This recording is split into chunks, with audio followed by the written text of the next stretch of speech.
नमस्कार, आप देख रहे हैं बिहार न्यूज टुडे और मैं हूं श्रुति चौबे आपके साथ। आज दिन है बुधवार और तारीख 24 सितंबर। खबरों की ओर बढ़ने से पहले नजर डालते हैं आज की हेडलाइंस पर। आजादी के बाद पहली बार हुई पटना में सीडब्ल्यूसी की बैठक। लैंड फॉर जॉब केस में लालू परिवार को कोर्ट से तगड़ा झटका। बिजली विभाग के इंजीनियर पर ईओयू की बड़ी कार्रवाई।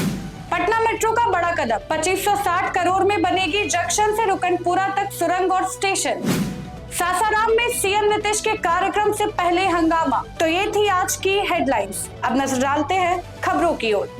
नवरात्रि का तीसरा दिन, मां चंद्रघंटा की पूजा से मिलता है साहस और सौभाग्य। आज शारदीय नवरात्रि के तीसरे दिन मां चंद्रघंटा की पूजा इंद्र योग और रवि योग के शुभ संयोग में की जा रही है।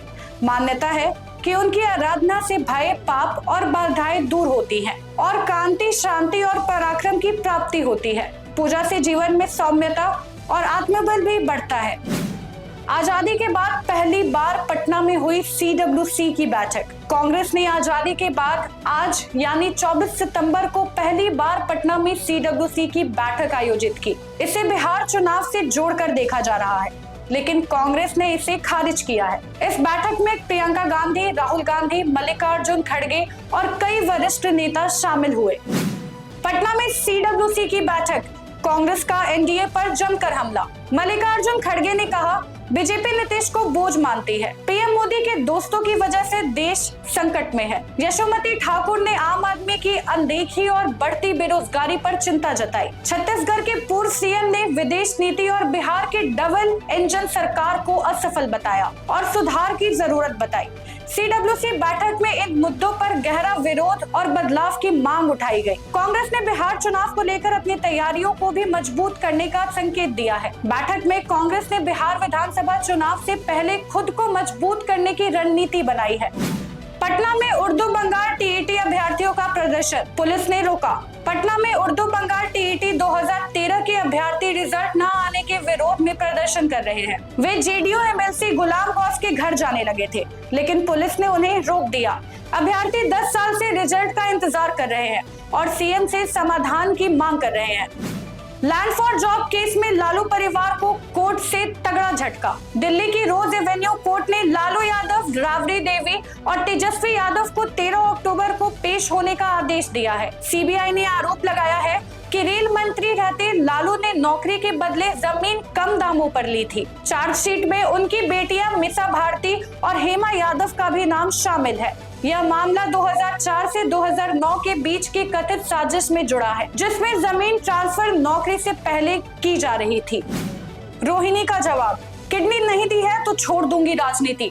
लालू यादव की बेटी रोहिणी आचार्य ने किडनी डोनेशन पर उठे सवालों को लेकर कहा कि अगर कोई साबित कर दे कि उन्होंने किडनी नहीं दिया है तो वे राजनीति छोड़ देंगी।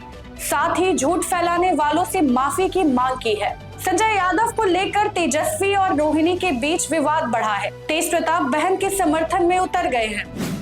बिहार में सीट बंटवारे पर अंतिम फैसला, 27 सितंबर को आएंगे अमित शाह। बिहार विधानसभा चुनाव 2025 से पहले एनडीए में सीट बंटवारे को लेकर चर्चाएं तेज है। 27 सितंबर को गृह मंत्री अमित शाह का बिहार दौरा इस मामले पर अहम माना जा रहा है। बीजेपी जेडीयू को लगभग बराबर सीटें मिल सकती हैं, जबकि लोजपा, हम और रालोसपा को भी हिस्सेदारी देने की तैयारी है। शाह के दौरे से सीट शेयरिंग पर अंतिम मुहर लगने की संभावना है। कैनरा बैंक में 3500 पदों पर भर्ती, ग्रेजुएट के लिए सुनहरा मौका। कैनरा बैंक ने ग्रेजुएट अप्रेंटिस के 3500 पदों पर भर्ती निकाली है। आवेदन 23 सितंबर से शुरू हो चुके हैं और अंतिम तिथि 12 अक्टूबर 2025 है। किसी भी स्ट्रीम से ग्रेजुएशन जरूरी है। उम्र सीमा 20 से 28 वर्ष रखी गई है। चयन मेरिट, भाषा परीक्षा और डॉक्यूमेंट वेरिफिकेशन के आधार पर होगी। बिजली विभाग के इंजीनियर पर ईओयू की बड़ी कार्रवाई। ईओयू ने भ्रष्टाचार के आरोप में बिजली विभाग के इंजीनियर विवेकानंद के पटना, समस्तीपुर और सिवान स्थित 6 ठिकानों पर छापेमारी की है। जांच में करोड़ों की बेनामी संपत्ति, 22 प्रॉपर्टी के दस्तावेज और 45 लाख रुपए बैंक में मिले हैं। कार्रवाई से विभाग में हड़कंप मच गया है। नीट यूजी 2025, तीसरे राउंड की काउंसलिंग के लिए रजिस्ट्रेशन 29 सितंबर से शुरू। नीट यूजी 2025 के तीसरे राउंड की काउंसलिंग के लिए रजिस्ट्रेशन प्रक्रिया 29 सितंबर से शुरू होगी। छात्र mcc.nic.in वेबसाइट पर जाकर 5 अक्टूबर तक आवेदन कर सकते हैं। जिन छात्रों को पहले 2 राउंड में सीट नहीं मिली वे इस राउंड में भाग ले सकते हैं। इसके बाद स्ट्रेट राउंड काउंसलिंग 21 अक्टूबर को शुरू होगी। आईआईटी पटना के 21 प्रोफेसर दुनिया के टॉप 2% वैज्ञानिकों में शामिल। आईआईटी पटना के 21 प्रोफेसर को स्टैनफोर्ड यूनिवर्सिटी द्वारा दुनिया के टॉप 2% वैज्ञानिकों की सूची में जगह मिली है। यह सम्मान उन्हें शोध और नवाचार में उनके अहम योगदान के लिए मिला है। यह सफलता बिहार और देश के लिए बड़ी उपलब्धि है।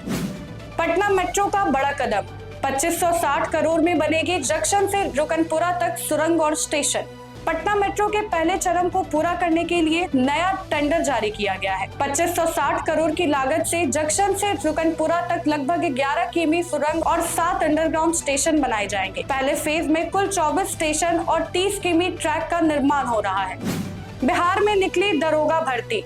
1799 पदों पर मौका, जल्द करें आवेदन। बिहार पुलिस में दरोगा बनने का सुनहरा मौका है। कुल 1799 पदों पर भर्ती के लिए आवेदन 26 सितंबर से 26 अक्टूबर तक किए जा सकेंगे। चयन प्रतियोगी परीक्षा से होगा और लेवल 6 वेतनमान मिलेगा। पुरुष, महिला और थर्ड जेंडर सभी आवेदन कर सकते हैं। बिहार में भारी बारिश का अलर्ट। गंगा के कटाव से वैशाली में घर बहा। पश्चिम बंगाल की बारिश का असर अब बिहार में भी दिखने लगा है। पटना समेत 26 जिलों में बारिश और तेज हवाओं के लिए येलो अलर्ट जारी किया गया है। वैशाली में गंगा के कटाव से एक घर बह गया है। 25-26 सितंबर को भारी बारिश की चेतावनी दी गई है, जबकि 2 अक्टूबर के बाद मौसम सामान्य होने की संभावना है। सासाराम में सीएम नीतीश के कार्यक्रम से पहले हंगामा। सीएम नीतीश कुमार के सासाराम में होने वाले कार्यक्रम से पहले पूर्व आईएएस दिनेश राय और पूर्व विधायक वशिष्ठ सिंह के समर्थकों के बीच झड़प हो गई। दोनों गुटों में धक्का मुक्की और गाली गलौज हुई।